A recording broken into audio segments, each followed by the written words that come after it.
Buonasera a tutti. Io sono contentissima di essere qui.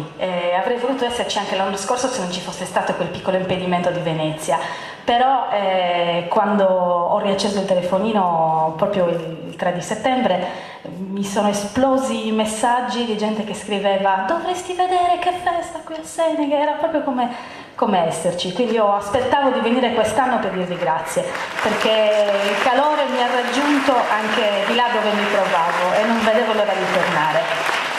Quando Flavio mi ha invitato quest'anno devo dire che sono rimasta un po' così, perché ho detto io non è che sono proprio famosa per essere un animo poetico, cioè certe volte mi può capitare nell'intimità di avere queste vene di tenerezza, però ho detto Flavio, ma di cosa vengo a parlare? Lui, che è sempre molto preciso nelle cose, mi ha detto non lo so, fai quello che vuoi.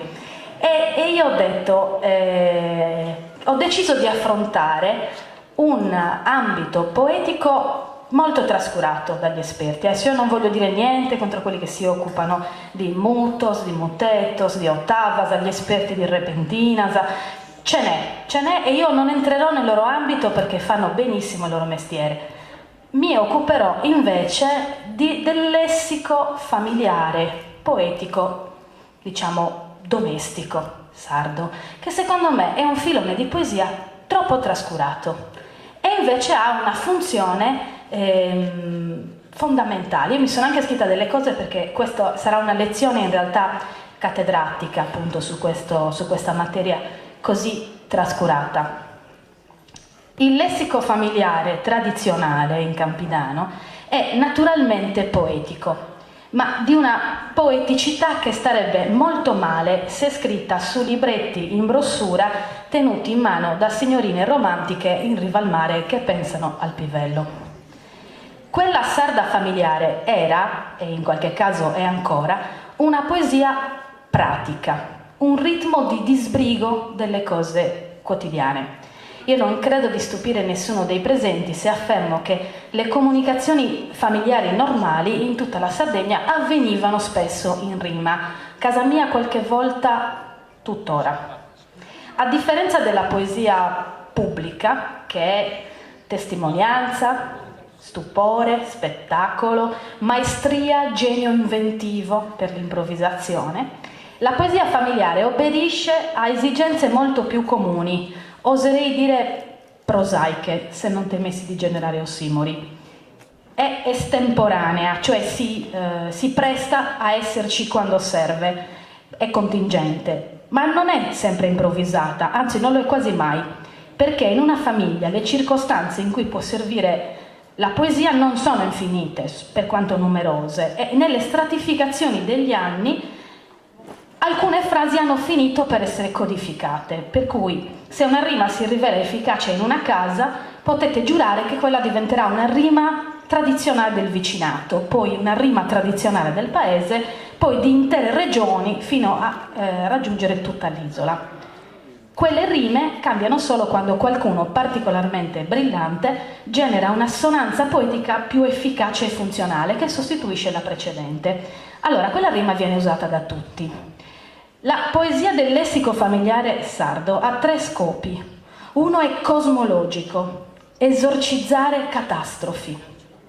Uno è irenologico, sdrammatizzare conflitti e possibilmente evitarli. Il terzo è cuccare.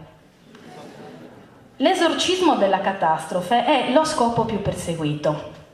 Ogni famiglia di per sé è una catastrofe permanente, quindi questa cosa dell'esorcismo della catastrofe è proprio pane quotidiano attorno a ogni tavola.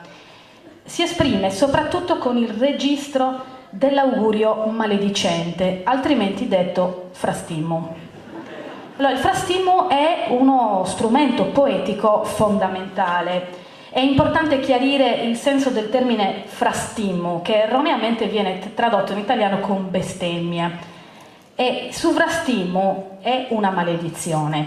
E c'è questo problema che il sardo usa la stessa parola per riferirsi sia alla maledizione rivolta a Dio, che è propriamente la bestemmia, sia alla maledizione rivolta a un altro essere umano, che in sardo si dice bestemmia allo stesso modo. Non è una povertà del sardo, sta a significare che maledire Dio e maledire l'uomo hanno la stessa gravità. quindi in qualche modo è più pregnante del fare il distinguo, no? Quella Dio è grave, quella l'uomo è un po' meno grave, no, sempre frastimmo è. E quindi il frastimmo è un'arma grave, diciamo che è l'artiglieria pesante del linguaggio. Quando si arriva al frastimmo fuori dal lessico familiare, si è proprio all'approccio bellicoso, violento.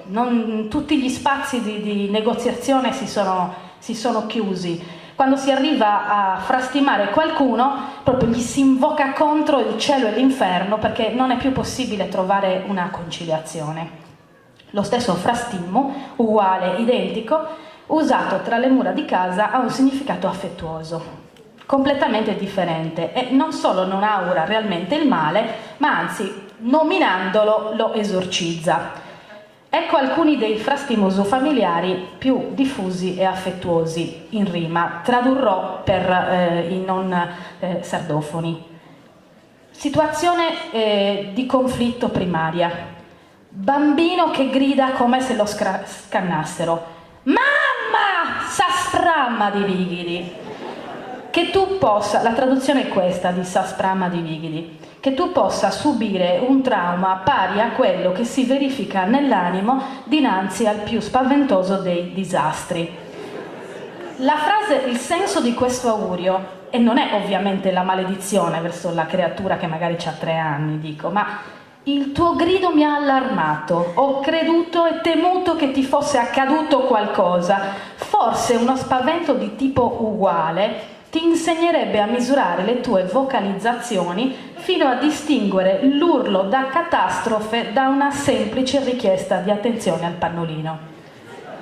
Seconda situazione, che è una situazione comunque di conflitto, ed è, non so se avete presente, bambino che emette rabbiosi respiri sincopati al termine di un pianto isterico, quando proprio non c'ha più lacrime ed è affaticato, però è ancora incazzato nero lì.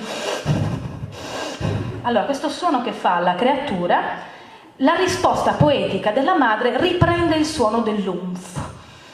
Un frauda gattinti. Allora, questa maledizione, tradotta letteralmente, significa: o figlio, che tu venga ritrovato gonfio e livido. La traduzione reale non è che la mamma stia augurando un gonfiore al figlio, ma ora tu credi che il dolore e lo scorno che stai passando siano il peggio che ti possa capitare nella vita, ma se conoscessi fino a che punto è brutto quello che può capitarti nella vita, forse ridimensioneresti questo tuo capriccioso singulto. Terza situazione. Bambino che fa i capricci per mangiare. Non mi piace la minestra. Una guerra s'allestra di Zerridi. Un conflitto bellico, ti richiami al fronte senza indugio. Il significato di questa espressione, che è di per sé terribile perché stai augurando a tuo figlio di partire in guerra, magari ha 11 anni, se conoscessi la fame che si patisce in tempo di guerra, non ti permetteresti di fare lo schifiltoso davanti alla minestra. Questo è evidentemente il senso. C'è un frastimmo che si usa ovunque, in tutta la Sardegna tranne a Bosa, e dice questo: bambino che si ferisce accidentalmente in giardino, per esempio cercando di afferrare il gambo di una rosa. Babbo, mi ha punto la rosa, piangendo però ovviamente. Commenti vaint in Bosa, fezzasta. Quindi questa è una rima baciata proprio, rosa, Bosa. E il significato dell'espressione è: comportati come farebbero nella ridente cittadina bosinca. E come fanno nella ridente cittadina bosinca? O babbo, potrebbe dire a quel punto il figlio, e tutti noi l'abbiamo detto a un certo punto della vita, e il babbo deve rispondere: Candu broidi, la santa broi, che testualmente significa, ovvero quando piove non cercano in alcun modo di impedirlo, diversamente da tutto il resto della popolazione sarda che tende a drammatizzare ogni minimo evento meteorologico. Il detto fa riferimento all'atteggiamento particolarmente filosofico con cui pare che i bosinchi prendano la vita. Poi c'è un altro starnuto, sempre in ambito familiare, però questo più invernale, possibilmente vicino al caminetto. Starnuto improvviso. Matsuku. Questa maledizione sintetica di una sola parola significa: un colpo di attizzatoio porrebbe fine alla sofferenza che ti deriva dall'essere influenzato. Diciamo è un'offerta di colpo di grazia, quella che si dà. La risposta in rima è Aimbi, Acinnao e Attia Iscutto, che vuol dire: a me basterebbe l'accenno per guarire, a te potrebbe volerci il contatto diretto con l'arnese. È un modo per dire non drammatizzare, essere influenzati è sempre meglio che essere morti, questo è proprio... Però perché è una filosofia adesso il frastimus. Il frastimus serve a dimensionare le situazioni e a abbassare il livello proprio di drammaticità, per cui ti viene posto davanti un baratro di catastrofi perché tu ti renda conto che la tua situazione non è poi così brutta come ti sembra. Però nella gestione del conflitto ci sono situazioni molto peggiori di queste. Qui ci stiamo occupando di bambini prevalentemente, che per me sono fonte di grave conflitto. Io davanti a un bambino che urla non so proprio come reagire, il frastimo è l'unica cosa che mi viene in mente. Però mia nonna, per esempio, era molto più brava di me in questo, era in grado di generare maledizioni pedagogiche molto più complesse e quindi anche molto più terribili. Cioè, tipo, se una di queste si fosse verificata, immagino che avrebbero chiamato il telefono azzurro a sentirgliela dire così direttamente. Per esempio, situazioni, io sono cresciuta con mia nonna e quindi questo, immaginiamo che io tornassi a casa in ritardo rispetto all'orario che mia nonna mi aveva dato. Mia nonna era come questa campana, cioè quando era ora di rientrare, era ora di rientrare. 2 minuti dopo mia nonna già ti vedeva abbandonata in una cunetta che ti mancava un rene e avevi avuto rapporti sessuali con più uomini e non escludo anche... Niente. Allora, torni a casa, cerchi subito di prevenire il conflitto. Quindi, nonna, se o arresce con un'amica. La traduzione: scusami nonnina, ho fatto ritardo perché mi sono impigliata con un'amica, parlavo con un'amica e non mi sono resa conto dell'ora. La risposta di mia nonna a questa frase era fulminante: a pillu d'indivappi di Savromiga. La traduzione è: possa tu venire divorata brandello a brandello da un formicaio assatanato. Che vuol dire, e questa è una frase di estrema tenerezza, Cioè ma perché ridete? Cioè è davvero una frase tenera. Io quando mia nonna me lo diceva, io capivo il significato, che era: se tu conoscessi la tortura della lenta attesa del peggio di una persona che ami, sapresti che cosa ho passato io vedendo che non tornavi all'ora stabilita. Quindi lei stava dicendo: è stato come se a me un formicaio mi divorasse pezzo a pezzo mentre tu non tornavi. Quindi il senso della maledizione è gettarti addosso quello che lei ha provato mentre tu facevi ritardo. Quindi capite bene che questo è l'amore familiare. Rottura accidentale di un vaso pregiato. Mia nonna era una collezionista di ceramiche bruttissime, che però erano antiche, basta che gliel'aveva regalato un'amica che era morta e era già antico, quindi quei vasi andavano preservati.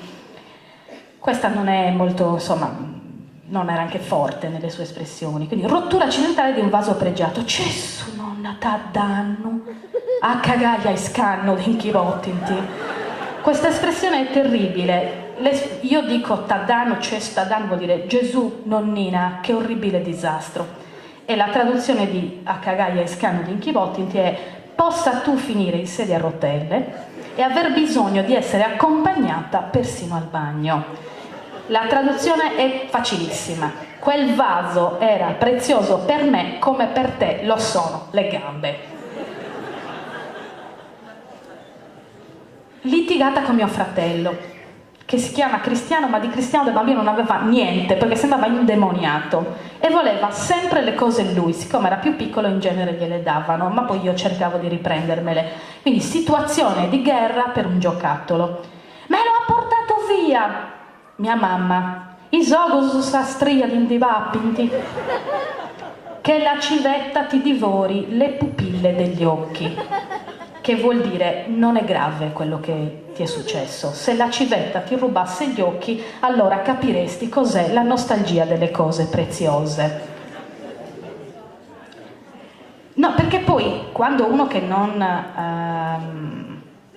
è avvezzo a questo registro sente i sardi rivolgersi gli uni gli altri in questa maniera, può pensare che siamo un popolo incivile e che è sanguinario. In realtà bisogna sempre conoscere qual è il sottotesto di queste comunicazioni, perché la maledizione interfamiliare non è soltanto un'espressione d'affetto, solo i familiari si maledicono in questo modo, gli estranei no, gli estranei si parla male alle spalle al massimo, però la maledizione diretta è un veicolo d'affetto e sta a significare: questo è il confine tra me e te, la nostra parentela è data da tutto il male che possiamo evocare e che comunque non ci toglierà il diritto di volerci bene a vicenda. Io penso che sia abbastanza significativo questa serie. Poi certo ci sono situazioni anche un po' brutte tra parenti, per esempio prestito di denaro per scopi non chiari, questo è un tipico del sabato sera. Mi servono 100 euro, mi ricordo l'espressione è "mi dai a servire kentu". Sandada de suentu, vezza sta. Questa è una risposta classica, dice me ne servirebbero 100, dice lui, e la mamma dice che tu, o la sorella, come nel mio caso, che tu possa fare la strada stessa del vento. Cioè ho la sensazione che i soldi che ti sto prestando non torneranno indietro, come non torna indietro il vento quando soffia. Se è così, rischi lo stesso destino. Critiche all'abbigliamento, ecco questo in casa è un classico, le tue amiche ti possono voler bene, dirti che stai bene col vestito, ma in casa tu sarai sempre uno spaventapasseri. Uscita di mio fratello, bah, Maria Vuntauru e sta ribada, appena esci dalla camera dopo aver passato 2 ore a sistemarti, ecco giunge Maria vestita come la Befana.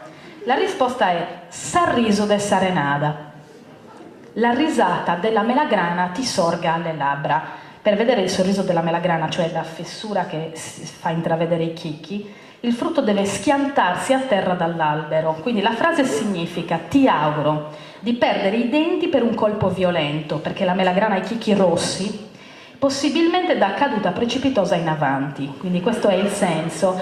E già questa cosa però dirime una litigata, perché normalmente ci sarebbe una guerra di 20 minuti su ma perché ti rivolgermi in questo modo? E cosa ti ho detto? No? Cioè ci sarebbe tutta una serie di... Invece no, sorrise Sarenada, chiude la discussione, quello rimane un attimo così, ci pensa e dice forse ho parlato troppo. E sono di nuovo fratelli. Fratelli che si incolpano a vicenda di un disastro che può essere successo. Qui la poesia veramente... la madre che ha questo potere, che possiede la rima giusta per il momento giusto, è una madre che riporta la pace in casa in pochi minuti. È stata Michela, uno a Savira e sateru a Samelas a Pichinti, che siate impiccati entrambi, uno al pero e l'altro al melo. Il significato è: non credo nemmeno per un attimo che il colpevole di tutto questo casino sia solo uno, meritereste entrambi una punizione esemplare e non escludo di darvela. Anche tra marito e moglie a volte è necessaria la poesia. Uomo di casa che rimanda di continuo la riparazione di un piccolo guasto idraulico. Ti ho detto che lo aggiusto stasera, che un agandebe che era tincandisti. Ti auguro di consumarti in agonia con la stessa lentezza con cui lo fa una candela di cera d'api. Traduzione. La moglie dice al marito che l'attesa che gli sta facendo patire per sistemargli il sifone è un'agonia, concetto che evidentemente al marito sfugge. Quindi questa è la gestione del conflitto, diciamo, familiare. Ovviamente ce ne sono molti altri, io sono sicura che a Senegal ce ne sono moltissime di queste... No, perché vedevo gente che faceva così con la testa, io sarei curiosa di sapere cosa si dicono i seneghesi. Però ora vorrei entrare fuori dal discorso della gestione del conflitto nella parte che risulta essere anche più utile, che è appunto quella di rimorchiare, convincere una ragazza che sei l'uomo giusto, accusare un due di picche, perché anche quello può essere utile. Qui devo entrare un po' nell'intimo, perché mi tocca purtroppo svelare segreti di famiglia. E confido sul fatto che essendo Senegal e Cabras così lontane ed essendoci solamente 3 persone di Cabras qui in seconda fila, la cosa non verrà riferita. Allora, nella mia famiglia dovete sapere che le dichiarazioni d'amore sono rimaste prevalentemente cosa privata e probabilmente non molto poetica, ma ce n'è una che invece lo è stata e viene ricordata già da 2 generazioni come una delle cose più significative sul piano poetico che siano mai avvenute in casa mia. Mio zio Giovanni, detto Kaoru, si innamorò di mia zia Annetta, detta Sadatsu, questo è il soprannome della mia famiglia, e mandò un paraninfo.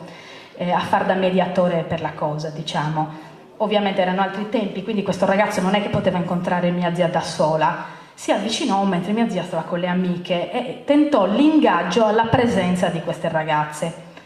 La cosa si è svolta così. Giovanni annò dedinai, casesi frori del maio e pruppe grivaggio. Giovanni ha detto di dirti che sei delicata come un fiore di maggio e desiderabile come la mollica di un pane soffice. Mia zia era, cioè, siamo un po' simili anche su quello. Magari non sul delicato, però sul grivaggio sì. Ovviamente mia zia non è che poteva sdilinquirsi davanti alle amiche, anzi, diciamo che era richiesto che facesse la ritrosa, insomma, l'etichetta voleva che si mostrasse sdegnata e sicuramente altera. Quindi a questa ses frori de maio e pruppe grivaggio mia zia rispose in rima: Naraddi, cagaricatura zagheissu, ndagatto d'ogni montroagio. Rispondigli che caricature par suo ne trovo a iosa in ogni discarica.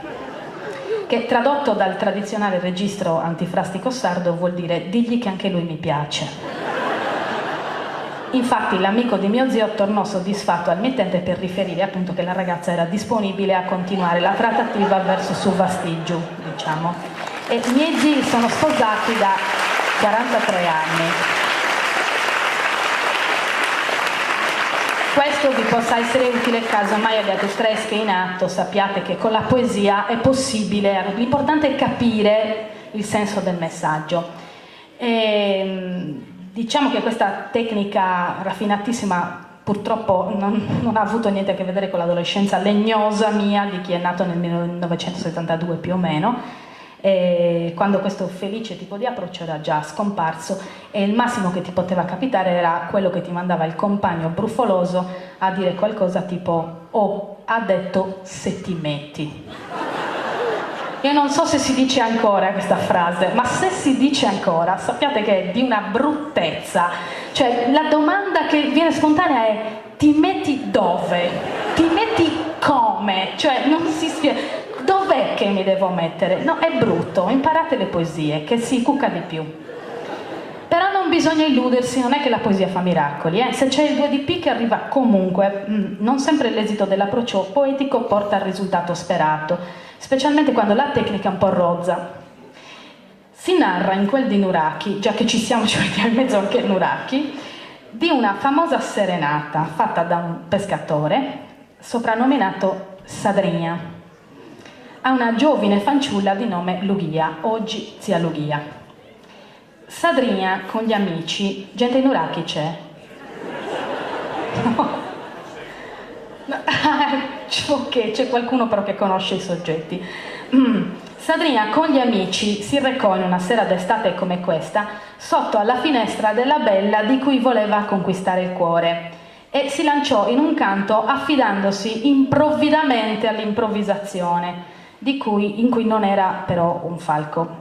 Ecco il componimento, non ve lo canto perché non sono molto intonata. Pesa Lugia, destati dal tuo giaciglio di fanciulla, o Lucia, che sta ribau Sadrinia, giunto a te è Sardina. E che colpa ne ho se Sardina si chiama Sadrinia?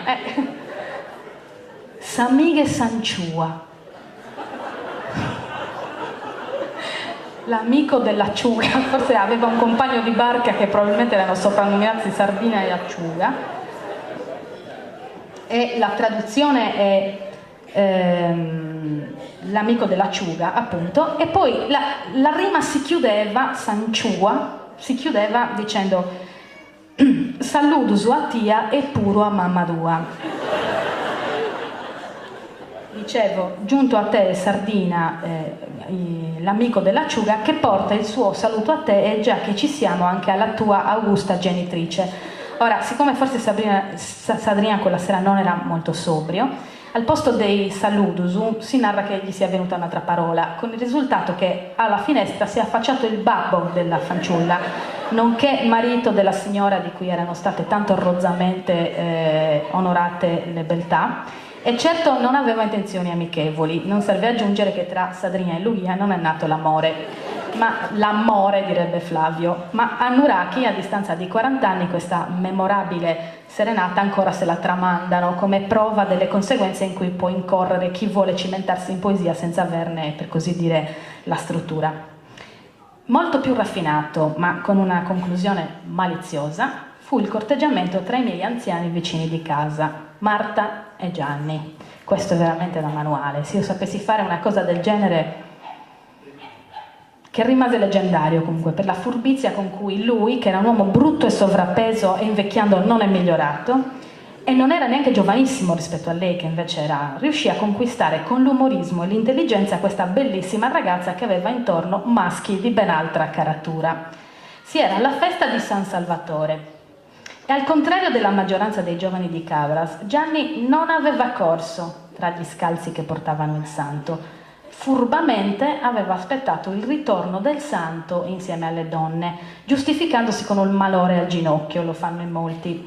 Ma le ragazze lo avevano preso in giro dicendo che era uomo da poco, che inventava scuse per non cimentarsi con l'ardua prova di virilità dei 9 chilometri di corsa a piedi nudi. Immagino che voi a Senega, essendo più in alto, dunque più evoluti, questi riti di passaggio non li abbiate, ma a Cabras tutt'oggi un uomo per dimostrare di essere tale deve sottoporsi a questa tortura, che tra pochi giorni, se qualcuno di voi volesse cimentarsi, deve però prima fidanzarsi con una ragazza di Cabras, altrimenti non lo ammettiamo. Può utilizzare questa tecnica, perché Marta a quel punto lo sfotteva anche lei. Lui l'aveva guardata e poi aveva detto: Atrughe infatta Susanto e a curri vodui preno de coraggio.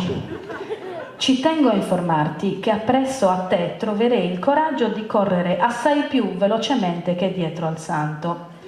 Marta lo guardò scettica e con sarcasmo ribatté: già i dognadì di Biugirendi che intrugiu che atterraggio. Ogni giorno ti vedo infatti girarmi intorno come un avvoltoio in cerca d'appoggio. Quindi diciamo che l'approccio non era proprio incoraggiante. E lui però non si è lasciato scoraggiare. Si deus intrugiu e chi adessi mai San Gionedda? E se io sono l'avvoltoio, chi sarà mai la mia agnellina? E lei prontamente, nell'intelligenza Marta, intrugiu chi no arzia da chelo no papa d'angioi, ma scrogia in ughedda. Un avvoltoio che non vola alto rinunci agli agnelli, mangerà gusci di nocciole, cioè scarti. Le amiche risero fragorosamente, della serie: se non vuoi sottoporti alla prova di virilità che dimostra la tua altezza virile, non puoi pensare di aspirare a una donna come me, al massimo troverai quello che rimane quando i migliori avranno già scelto. A quel punto comprese Gianni che sul coraggio non la poteva spuntare, quindi si mise a fare l'uomo pratico, buttandola sulla garanzia della sicurezza del sentimento. Sono un uomo affidabile. Mellus ascerai omini degoru, cassatrividu non teni mai vagi. È meglio scegliere un uomo di buon cuore, perché il temerario non avrà mai pace. Marta però non aveva intenzione di farsi spiazzare così facilmente e prese a sfotterlo sull'aspetto fisico. Omini si aberente vorastium, non mi de mai raggio. Non gradisco per compagno uno che ha il ventre come un'anguria. E lì Gianni l'ha fulminata, c'era sempre la rima, no? Non mi de mai raggio, non la teni mai vagi. E lui risponde chiudendo: si su vorastio è bello, si bi de sudonagi. Se l'anguria è buona, lo si può verificare dal picciolo. A quel punto Maria ha riso e Gianni ha capito che la cosa era fatta. Oggi hanno 5 figli. Evidentemente la regola del picciolo funzionava.